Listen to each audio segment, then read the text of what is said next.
क्या आपने कभी ऐसा कोई गाना सुना है जिसमें आवाज के साथ साथ आवाज की मस्ती भी हो? अगर हाँ, तो यकीनन आपने किशोर कुमार का वो गाना जरूर सुना होगा जिसमें वो बोलते हैं,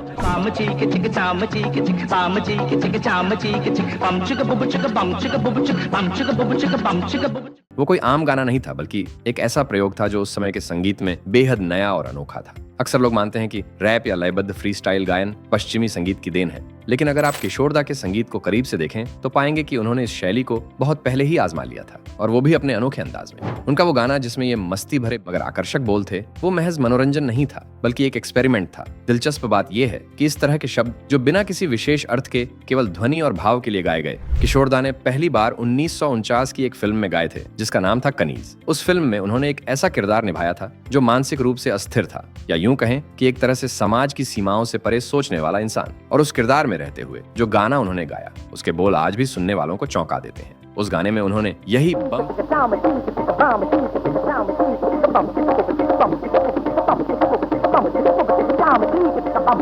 पहली बार पेश किया था। असल में ये ध्वनियां उनके दिमाग की पैदाइश थीं। कोई और कलाकार होता तो शायद इन्हें पागलपन कह देता, मगर किशोर दा के लिए ये संगीत की एक नई भाषा थी, एक ऐसा माध्यम जिससे वो दर्शकों से सीधा जुड़ते थे। वो म्यूजिक को सिर्फ सुरों तक सीमित नहीं मानते थे, बल्कि उनके लिए संगीत हर उस चीज में था जिसमें ऊर्जा और आत्मा हो, चाहे वो असली शब्द हों या खुद बनाए हुए ध्वनि संकेत। ये बात उनकी गायक प्रतिभा से कहीं आगे की थी। किशोर कुमार सिर्फ गायक नहीं थे, वो एक प्रयोगवादी कलाकार थे। वो अपनी रचनात्मकता को किसी दायरे में नहीं बांधते थे। यही वजह है कि उनके गानों में कभी आपको हंसी मिलती है, कभी दीवानगी, कभी पागलपन, और कभी सिर्फ एक धुन जो आपके दिल को छू जाती है बिना कुछ कहे। आज जब हम किशोर दा के इन खास गीतों को सुनते हैं तो समझ आता है कि उन्होंने भारतीय फिल्म संगीत को कितनी ऊंचाइयों तक पहुंचाया।